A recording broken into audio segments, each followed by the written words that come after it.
አንደኛው ሰሃቢ መጣና ሚስት አጋቡኝ የአላህ መልእክተኛ አላቸው ሰለላሁ ዐለይሂ ወሰለም።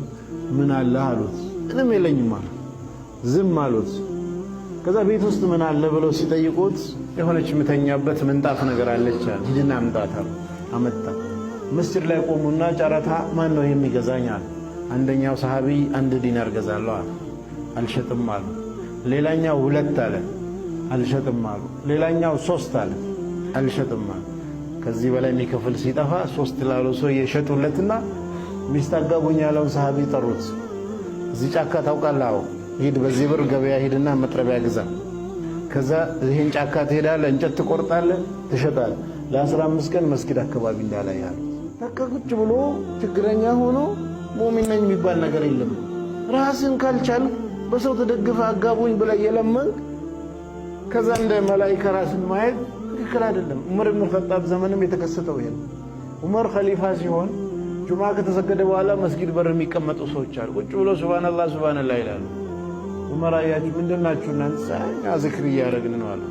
አላህ ጁማ ከሰገዳችሁ በኋላ ፈንተሽሩ ፊል አርድ እያለ ምድር ላይ ተበተኑና ሪዝቅ ፈልጉ እያለ የምን ቁጭ ብሎ ይባዳ ተነሱ ከዚህ ብሎ ባለንጋ አባረራቸው። የሚቀጥለው ሳምንትም ሲመጣ አሁንም ቁጭ ብለዋል። አሁንም አባረረ። 3ኛም አባረረ። 4ኛም ሲመጡ ዝም አላቸውና በይቱል ማል ሄዶ ምን ያህል ገንዘብ አለ ብሎ ገንዘብ ሚኒስቴር እንደሚባሉ ጠየቀ። ይሄን ያህል ገንዘብ አለ ተባለ። ሰዎቹ ተቆጠሩ። የ6 ወር ቀለብ ተቆረጠላቸው። ከዛ በግድ በወታደር ታጅበው ሰፈራ ጣቢያ መሬት ተሰጣቸው። የ6 ወር ቀለብ ተሰጠ። ቤት መስሪያ ተሰጠ። ከ30 ሰዓት ውጭ መስጊድ ብትገኙ ወታደር እንዲጠብቃቸው እረሱ ብሉ። ለ6 ወር ያህል የምትበሉትን ቤተል ማል ነው የሚችለው ወጫቸው። በዚህ መልኩ በግድ ስራ ስለመዳቸው ሰዎች ምን አሉ? አላህ ይለት ይሄን ዑመር እነዛ ሙእሚኖችን ከመስጂድ አባረው ይኸው በስራ ምናምን አለ። ዑመር አልሰማማ። ሰዎቹ በግድ ተይዘው ግብርና ለመዱ፣ ገንዘብ አገኙ፣ ቤተሰብ መሰረቱ።